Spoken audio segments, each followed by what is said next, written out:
ಮದುವೆಯಾದ ಹೊಸದರಲ್ಲಿ ನನ್ನ ಗಂಡ ಪ್ರತಿದಿನ ನನ್ನ ಜೊತೆ ರೊಮ್ಯಾಂಟಿಕ್ ಆಗುತ್ತಿದ್ದ. ಆದರೆ ಇತ್ತೀಚೆಗೆ ಅಮ್ಮನ ಮನೆಗೆ ಹೋಗೋ ಅಂತ ಪದೇ ಪದೇ ಕಳಿಸುತ್ತಾನೆ. ನನಗೆ ಇವನ ಮೇಲೆ ಅನುಮಾನ ಬಂತು. ಅದಕ್ಕೆ ಅಮ್ಮನ ಮನೆಗೆ ಹೋಗುವ ರೀತಿ ನಾಟಕ ಹಾಡಿ ಸ್ವಲ್ಪ ಹೊತ್ತಿಗೆ ಮನೆಗೆ ಬಂದು ಬಿಟ್ಟೆ. ಆಗ ಅವನ ರೂಮಿನಲ್ಲಿ ನನ್ನ ನಾದಿನಿ ಮತ್ತು ಅವನು ಸಂಪೂರ್ಣವಾಗಿ ವ್ಯವಸ್ಥಿತವಾಗಿದ್ದಾರೆ. ನನ್ನ ನಾದಿನಿ ಅವನಿಗೆ ಹೇಳುತ್ತಿದ್ದಾಳೆ, ನಿನಗೆ ಇಷ್ಟ ಬಂದ ರೀತಿ ನನ್ನ ಜೊತೆ ರೊಮ್ಯಾನ್ಸ್ ಮಾಡು, ನಾನು ಎಲ್ಲದಕ್ಕೂ ರೆಡಿ ಅಂತ. ಆ ಮಾತನ್ನು ಕೇಳಿ ನಾನು ಬೆಚ್ಚಿದೆ. ಸ್ವಂತ ಅಣ್ಣ ತಂಗಿ ಈ ರೀತಿ ರೊಮ್ಯಾನ್ಸ್ ಮಾಡುತ್ತಿದ್ದಾರೆ ಅಂತ.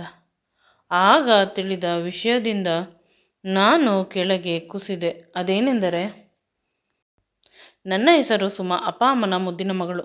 ನನ್ನನ್ನು ತುಂಬ ಚೆನ್ನಾಗಿ ಸಾಕಿದ್ದರು. SSLC ಅಷ್ಟೇ ಓದಿದ್ದು. ನಂತರ ಮನೆ ಕೆಲಸ ಮಾಡುವುದರಲ್ಲಿ ನಾನು ಮಗ್ನವಾದೆ. ನನಗೆ ಮನೆ ಕೆಲಸ ಮಾಡುವುದು ತುಂಬ ಇಷ್ಟ. ಮನೆಯನ್ನು ಅಚ್ಚುಕಟ್ಟಾಗಿ ಇಟ್ಟುಕೊಳ್ಳುವುದು, ಮನೆಯನ್ನು ತುಂಬ ಸುಂದರವಾಗಿ ಸಿಂಗರಿಸುವುದು ತುಂಬ ಇಷ್ಟ. ಅದಕ್ಕಾಗಿ ನಾನು ಓದುವುದನ್ನು ಮುಂದುವರಿಸಲಿಲ್ಲ.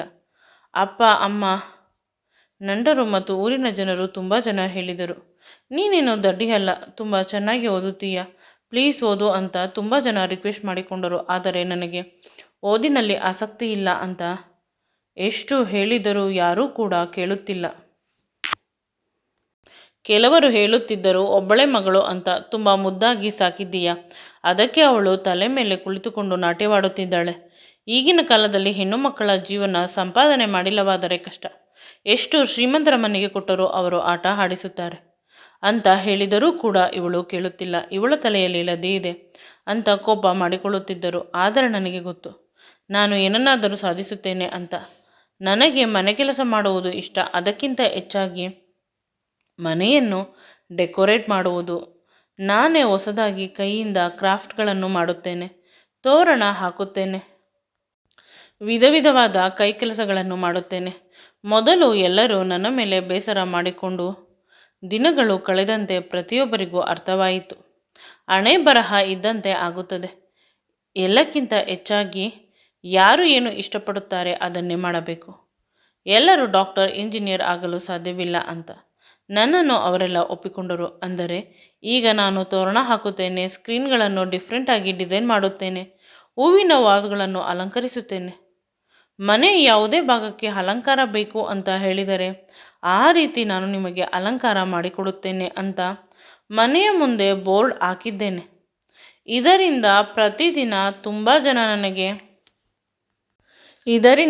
ಜನ ಗಿರಾಕಿಗಳು ಬರುತ್ತಾರೆ. ಅದರಲ್ಲಿ ಹೆಚ್ಚಿಗೆ ಮನೆಯ ಅಲಂಕಾರಕ್ಕೆ ಹೆಚ್ಚಾಗಿ ಅವರೇ ಒತ್ತು ಕೊಡುವುದು. ಇದು ನನಗೆ ಅಕಸ್ಮಾತ್. ಗಂಡಸರಿಗೆ ಸಂಬಂಧಪಟ್ಟ ಬಿಸ್ನೆಸ್ ಮಾಡಿದ್ದರೆ ಗಂಡಸರು ಜಾಸ್ತಿ ಜನ ಮನೆಗೆ ಬರುತ್ತಿದ್ದರು. ಆಗ ಮನೆಯಲ್ಲಿ ನಿನ್ನ ಕೆಲಸ ಬೇಡ, ನಿನ್ನ ಸಂಪಾದನೆ ಬೇಡ ಅಂತ ಗಲಾಟೆ ಮಾಡುತ್ತಿದ್ದರೇನು. ಆದರೆ ಈಗ ಆ ರೀತಿ ಆಗಲು ಸಾಧ್ಯವಿಲ್ಲ. ಎಲ್ಲ ಬರುವುದು ಹೆಂಗಸರೆಲ್ಲ ಬಂದು ಅವರ ಮನೆಗೆ ಬೇಕಾಗುವ ಡಿಸೈನನ್ನು ಮಾಡಿಸಿಕೊಂಡು ಹೋಗುತ್ತಾರೆ. ತುಂಬ ಶ್ರೀಮಂತರಾದರೆ ಅವರ ಮನೆಗೆ ಕರೆದುಕೊಂಡು ಹೋಗಿ ಈ ರೀತಿ ಡಿಸೈನ್ ಮಾಡಬೇಕು ಅಂತ ಹೇಳುತ್ತಾರೆ. ನಾನು ಅದಕ್ಕೆ ಒಪ್ಪಿ ಮಾಡುತ್ತೇನೆ. ನನಗೆ ಬೇಕಾಗಿರುವುದು ದುಡ್ಡು ಅಷ್ಟೇ. ನನ್ನ ಮದುವೆಗೆ ಬೇಕಾಗುವಷ್ಟು ದುಡ್ಡನ್ನು ನಾನು ಮಾಡಬೇಕು. ಮನೆಯಲ್ಲಿ ಎಲ್ಲರ ಪ್ರೀತಿಗೆ ನಾನು ಪಾತ್ರವಾಗಬೇಕು ಅಂತ ತುಂಬ ಯೋಚನೆ ಮಾಡುತ್ತಿದ್ದೆ. ಇಂದು ಮಾತ್ರ ತುಂಬ ದೊಡ್ಡ ಶ್ರೀಮಂತರು ಬಂದಿದ್ದರು ನಮ್ಮ ಮನೆಗೆ. ಮನೆಯವರೆಲ್ಲ ಅವರಿಗೆ ತುಂಬ ಮರ್ಯಾದೆ ಕೊಟ್ಟರು. ಇಷ್ಟೊಂದು ದೊಡ್ಡ ಶ್ರೀಮಂತರು ನಮ್ಮ ಮನೆಗೆ ಬರುತ್ತಿದ್ದಾರೆ ಅಂತ ಅವರು ತುಂಬ ಖುಷಿಪಟ್ಟರು. ನಮ್ಮ ಪಕ್ಕದ ಹಳ್ಳಿಯವರು, ಊರಿನ ಜಮೀನ್ದಾರರು ಅವರು ಮತ್ತು ಅವರ ಹೆಂಡತಿ ಬಂದಿದ್ದಾರೆ. ಅವರ ಮನೆಯಲ್ಲಿ ಯಾವುದೋ ಫಂಕ್ಷನ್ ಇದೆಯಂತೆ. ಅದಕ್ಕಾಗಿ ಮನೆಯನ್ನು ತುಂಬ ಅಚ್ಚುಕಟ್ಟಾಗಿ ಡೆಕೋರೇಟ್ ಮಾಡಬೇಕು ಅಂತ ಬಂದಿದ್ದರು. ದುಡ್ಡು ಎಷ್ಟು ಬಿಲ್ಲು ಮಾಡಿದರೂ ಪರವಾಗಿಲ್ಲ, ನಾವು ಕೊಡುತ್ತೇವೆ, ಆದರೆ ಮನೆ ತುಂಬ ಸುಂದರವಾಗಿ ಕಾಣಬೇಕು ಅಂತ ಹೇಳಿದರು. ಅವರ ಮನೆಗೆ ನಾನು ನನ್ನ ಅಮ್ಮನನ್ನು ಕರೆದುಕೊಂಡು ಹೋದೆ. ಮಾರನೇ ದಿನ ಡೆಕೋರೇಷನ್ ಸಾಮಾನುಗಳನ್ನು ತೆಗೆದುಕೊಂಡು ಹೋದೆ. ಆದರೆ ಅಲ್ಲಿ ಅವರ ಮಗನಿಗೆ ಹೆಣ್ಣು ನೋಡುವ ಶಾಸ್ತ್ರವನ್ನು ಮಾಡಲು ರೆಡಿ ಮಾಡುತ್ತಿದ್ದರು. ಅಷ್ಟರಲ್ಲಿ ನಾನು ಮನೆಯನ್ನು ಬಹಳ ಬೇಗ ಹೊಸ ಮದುವಣಗಿತ್ತಿಯಂತೆ ಸಿಂಗರಿಸಿದೆ. ಬಂದವರೆಲ್ಲ ಖುಷಿಪಟ್ಟರು. ಹುಡುಗಿಯ ಮನೆಯವರು ಕೂಡ ಸರಿಯಾದ ಸಮಯಕ್ಕೆ ಬಂದರು. ಹುಡುಗಿ ನೋಡಲು ಚೆನ್ನಾಗಿಲ್ಲ, ಹುಡುಗ ತುಂಬ ಸುಂದರವಾಗಿದ್ದಾನೆ, ಪಟೇಲರ ಮಗ. ಇಬ್ಬರಿಗೂ ಯಾವುದೇ ರೀತಿಯ ಜೋಡಿ ಇಲ್ಲ. ಆದರೆ ಹುಡುಗಿಯ ಮನೆಯವರು ತುಂಬ ಶ್ರೀಮಂತರು. ಹುಡುಗಿ ಕೂಡ ತುಂಬ ಒಳ್ಳೆಯ ಕೆಲಸದಲ್ಲಿ ಇದ್ದಾಳೆ. ಅದಕ್ಕಾಗಿ ಮದುವೆ ಮಾಡುತ್ತಿದ್ದಾರೆ. ನೋಡಲು ಸುಂದರವಾಗಿರುವುದಲ್ಲ ಮುಖ್ಯ, ಮನೆತನ ಮುಖ್ಯ ಅಂತ ಅನಿಸುತ್ತದೆ. ಶಾಸ್ತ್ರ ಆಯಿತು, ಇನ್ನು ಉಂಗುರಗಳನ್ನು ಬದಲಾಯಿಸಿಕೊಳ್ಳಬೇಕು. ಹುಡುಗಿ ಆಸೆಯ ಕಣ್ಣುಗಳಿಂದ ಹುಡುಗನನ್ನು ನೋಡುತ್ತಿದ್ದಾಳೆ. ಹುಡುಗ ಅಷ್ಟೊಂದು ಸುಂದರವಾಗಿದ್ದಾನೆ. ಆದರೆ ಅವನನ್ನು ಎಲ್ಲೋ ನೋಡಿದ ನೆನಪು, ಎಲ್ಲಿ ಅಂತ ತಿಳಿಯುತ್ತಿಲ್ಲ.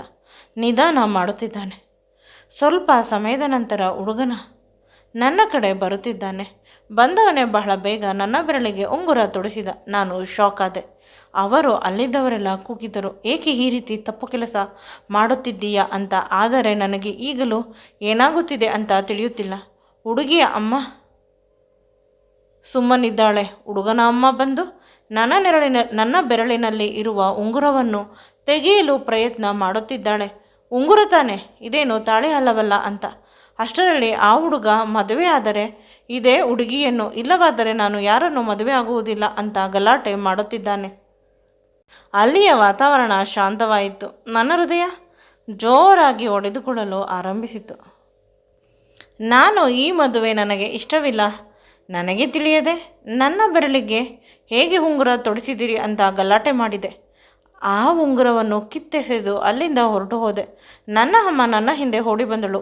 ಆಟೋದಲ್ಲಿ ಹೋಗಬೇಕಾದಾಗ ಅವಳು ನನ್ನನ್ನು ಬೈದಳು.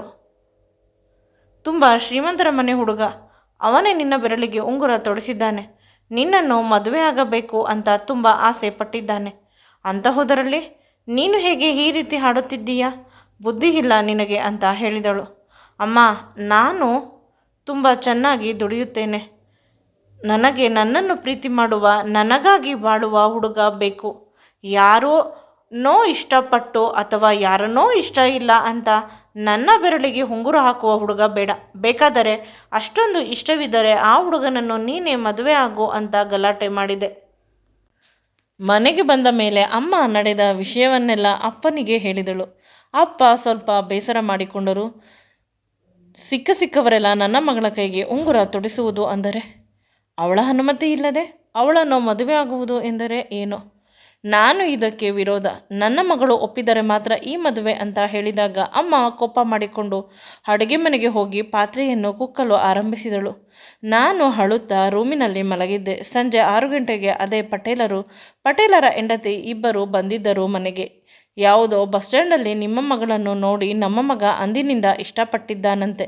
ಮದುವೆ ಆದರೆ ನಿಮ್ಮ ಮಗಳನ್ನು ಅಂತ ಅವನು ಹಠ ಹಿಡಿದಿದ್ದಾನೆ. ಅಷ್ಟೇ ಅಲ್ಲ, ನಿಮ್ಮ ಮಗಳು ಮನೆಯನ್ನು ಡೆಕೋರೇಷನ್ ಮಾಡುವುದು, ನಿಮ್ಮ ಮಗಳನ್ನು ನಮ್ಮ ಮನೆಗೆ ಕರೆತರುವ ಐಡಿಯಾ ಕೂಡ ನನ್ನ ಮಗನದೇ. ಅವನು ಅವಳನ್ನು ತುಂಬ ಇಷ್ಟಪಟ್ಟಿದ್ದಾನೆ. ಈಗ ಅಪ್ಪ ಕೂಡ ಮದುವೆಗೆ ಒಪ್ಪಿಕೊಂಡರು. ನನ್ನ ಮಾತನ್ನು ಕೇಳಿದರು. ನಾನು ಕೂಡ ಅಷ್ಟೇ ಆಸೆ ಪಟ್ಟಿದ್ದು ಶ್ರೀಮಂತರ ಮನೆಯ ಸೊಸೆಯಾಗಬೇಕು ಅಂತ. ಇನ್ನೇಕೆ ಈ ರೀತಿ ಹಠ ಮಾಡುತ್ತಿದ್ದೇನೆ ಅಂತ ಒಂದು ಕಡೆ ಅನಿಸಿದರು. ಇನ್ನೊಂದು ಕಡೆ ನಾನು ಸ್ವಲ್ಪ ಯೋಚಿಸಬೇಕು, ಹುಡುಗನ ಮನಸ್ಸಿನಲ್ಲಿ ಏನಿದೆ ಅಂತ. ಆಗ ಅಪ್ಪ ಹೇಳಿದರು, ಇವರು ಒಳ್ಳೆಯ ಜನ, ಇವರ ಮಗ ಕೂಡ ಸಭ್ಯಸ್ಥ. ನಮಗೆ ಇವರ ಬಗ್ಗೆ ಗೊತ್ತು. ಮನೆಗೆ ಬಂದು ಹೆಣ್ಣನ್ನು ಕೇಳುತ್ತಿರುವುದು ಮಗು. ಇವರು ನಮ್ಮ ಅದೃಷ್ಟ. ನಿನಗೆ ಇಷ್ಟು ಒಳ್ಳೆಯ ಸಂಬಂಧ ಇನ್ನೂ ಸಿಗುವುದಿಲ್ಲ ಅಂತ ಹೇಳಿದರು. ಆಗ ಗೊಂದಲದಲ್ಲೇ ನಾನು ಮದುವೆಗೆ ಒಪ್ಪಿಕೊಂಡೆ.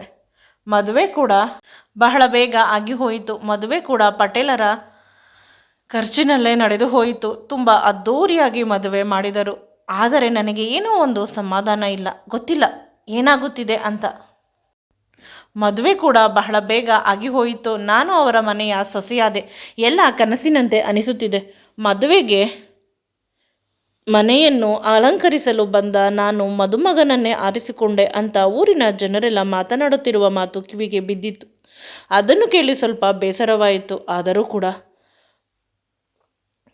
ಸಮಾಧಾನ ಮಾಡಿಕೊಂಡೆ ನನಗೆ ನಾನೇ. ಅವರೆಲ್ಲ ಮೊದಲ ರಾತ್ರಿಯ ರೂಮನ್ನು ತುಂಬ ಚೆನ್ನಾಗಿ ಅಲಂಕರಿಸಿದ್ದರು. ಅದನ್ನು ನೋಡಿ ತುಂಬ ಆಸೆಯಾಯಿತು. ನಾನು ಅವರು ಮಾಡಿರುವ ಅಲಂಕಾರವನ್ನು ಇನ್ನೂ ಹೆಚ್ಚಿಗೆ ಮಾಡಲು ಪ್ರಯತ್ನ ಮಾಡುತ್ತಿದ್ದೆ. ಅಷ್ಟರಲ್ಲಿ ನನ್ನನ್ನು ಮದುವೆಯಾದ ಹುಡುಗ, ಊರಿನ ಪಟೇಲರ ಮಗ ಕಿಶೋರ್ ಬಂದ. ಕಿಶೋರ್ ತುಂಬ ಸುಂದರವಾಗಿ ಇದ್ದಾನೆ.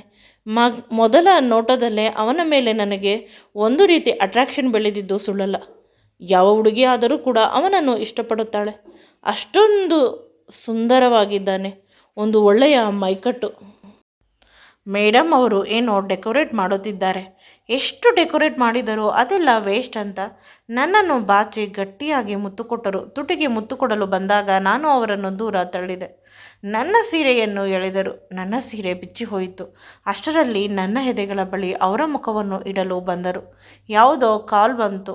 ಫೋನನ್ನು ಪಿಕ್ ಮಾಡಿ ಹೊರಹೋದವರು ಮತ್ತೆ ಬಂದೇ ಇಲ್ಲ.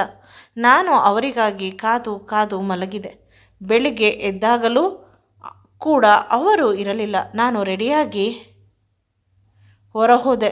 ಮನೆಯವರೆಲ್ಲ ತುಂಬ ಕೀಟಲೆ ಮಾಡುತ್ತಿದ್ದರು ನನ್ನನ್ನು. ಆಗ ತಾನೇ ಹೊರಗಡೆಯಿಂದ ಬರುವ ನನ್ನ ಗಂಡನನ್ನು ನೋಡಿ ಎಲ್ಲರೂ ಶಾಕ್ ಆದರು. ಆಗ ನನ್ನ ಗಂಡ ವಾಕ್ಗೆ ಹೋಗಿದ್ದೆ ಅಂತ ಹೇಳಿದ. ಅಷ್ಟರಲ್ಲಿ ಆ ಪರಿಸ್ಥಿತಿ ಸುಧಾರಿಸಿತು. ಅತ್ತೆ ಹೇಳುತ್ತಿದ್ದರು, ನೀನು ಬಹಳ ಬೇಗ ರೆಡಿಯಾಗಮ್ಮ, ನಿನ್ನ ಅಪ್ಪನ ಮನೆಗೆ ಹೋಗಿ ಬರಬೇಕು ಎಂದು. ನಾನು ರೆಡಿಯಾಗಬೇಕಾದಾಗಲೂ ನನ್ನ ಗಂಡ ಕೀಟಲೆ ಮಾಡುತ್ತಿದ್ದ. ಗಟ್ಟಿಯಾಗಿ ಮುತ್ತು ಕೊಡುತ್ತಿದ್ದಾನೆ. ಇಂದು ಬೇಗ ನಿನ್ನನ್ನು ನಿನ್ನ ಅಪ್ಪನ ಮನೆಯಿಂದ ಕರೆದುಕೊಂಡು ಬಂದು ಬಿಡುತ್ತೇನೆ ಸಂಜೆ. ಹಿಂದೆ ಮೊದಲ ರಾತ್ರಿ ಮಾಡಿಕೊಳ್ಳೋಣ ಅಂತ ನನ್ನ ಕೆನ್ನೆಗೆ ಮುತ್ತು ಕೊಟ್ಟ. ನಾನು ನಾಚಿ ನೀರಾದೆ. ನನ್ನ ಗಂಡನೇ ನನ್ನ ಬದುಕಿನಲ್ಲಿ ಮೊದಲ ಹುಡುಗ.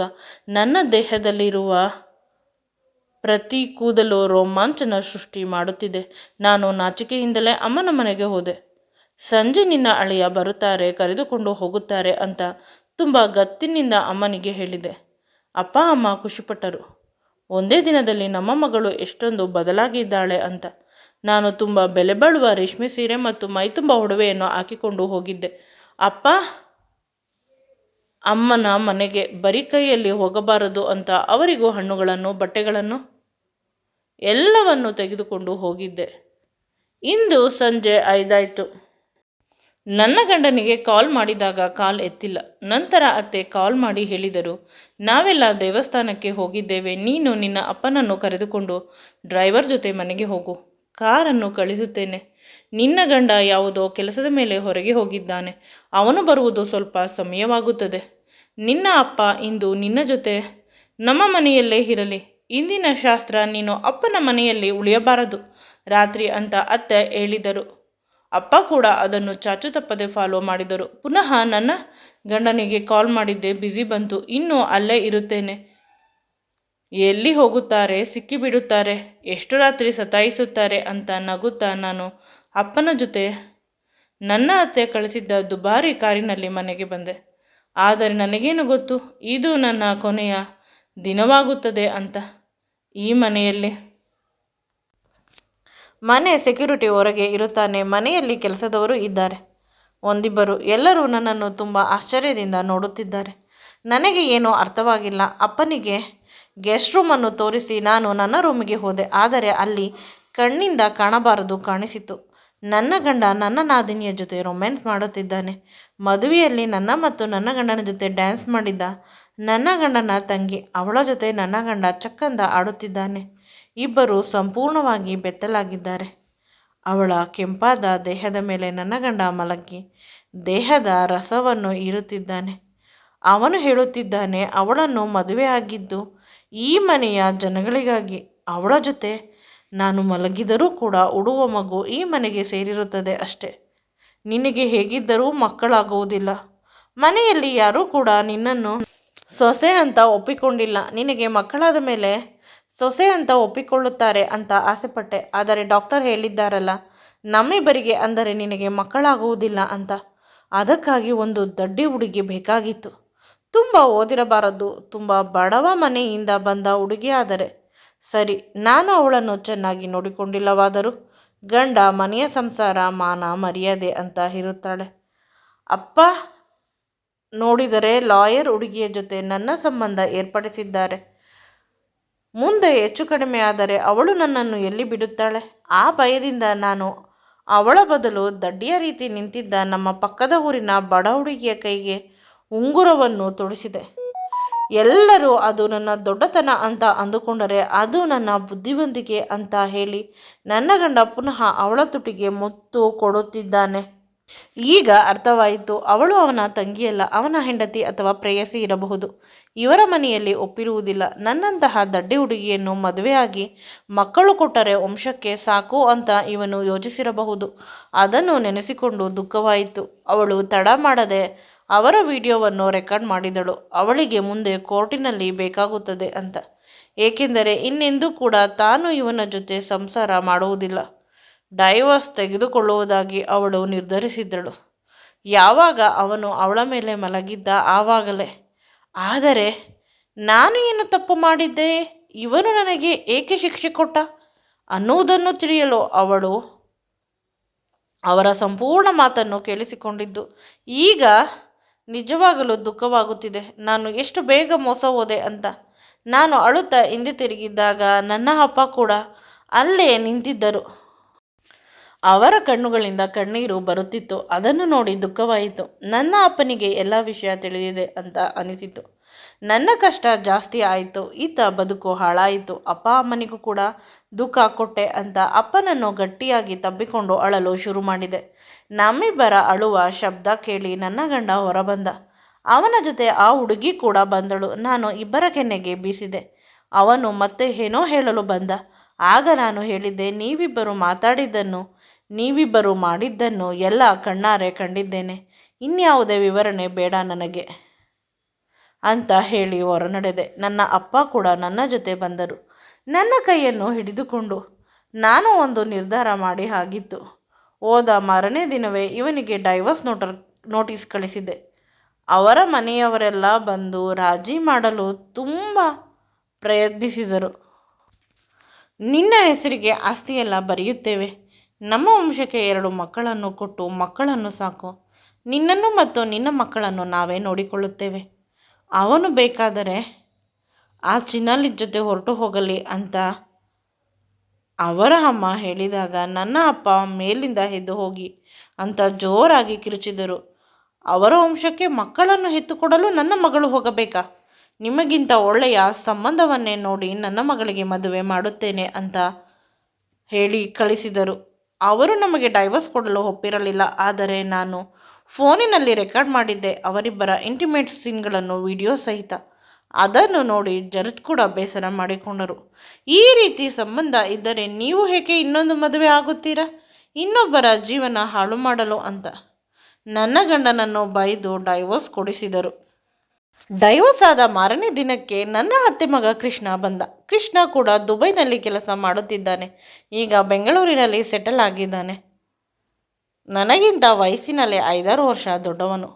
ಚಿಕ್ಕಂದಿನಲ್ಲಿ ಕ್ಲೋಸ್ ಇದ್ದೆವು. ದೊಡ್ಡವರಾದ ಮೇಲೆ ನಮ್ಮ ಮಧ್ಯೆ ಗ್ಯಾಪ್ ಆಗಿದೆ.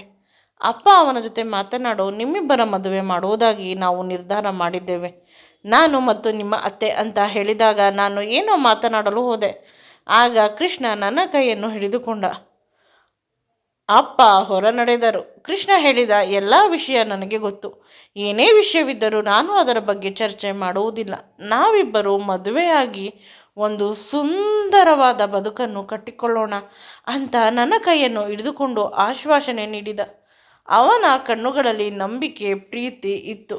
ನಾನು ಅವನನ್ನು ಗಟ್ಟಿಯಾಗಿ ತಬ್ಬಿಕೊಂಡು ಜೋರಾಗಿ ಅಳಲು ಶುರು ಮಾಡಿದೆ. ಅವನು ನನ್ನನ್ನು ನಿರಂತರವಾಗಿ ಸಮಾಧಾನ ಮಾಡುತ್ತಿದ್ದ. ನನಗೆ ಈ ರೀತಿ ಒಂದು ಸಪೋರ್ಟ್ ಬೇಕಿತ್ತು. ಅದು ನನಗೆ ನಿಧಾನವಾಗಿ ಆದರೂ ಆ ದೇವರು ಕರುಣಿಸಿದ. ಈ ವಿಡಿಯೋ ನಿಮಗೆ ಇಷ್ಟವಾಗಿದ್ದಲ್ಲಿ ದಯವಿಟ್ಟು ನನ್ನ ಚಾನಲನ್ನು ಲೈಕ್ ಮಾಡಿ, ಶೇರ್ ಮಾಡಿ ಮತ್ತು ಸಬ್ಸ್ಕ್ರೈಬ್ ಮಾಡಿ. Thanks for watching and keep supporting me always.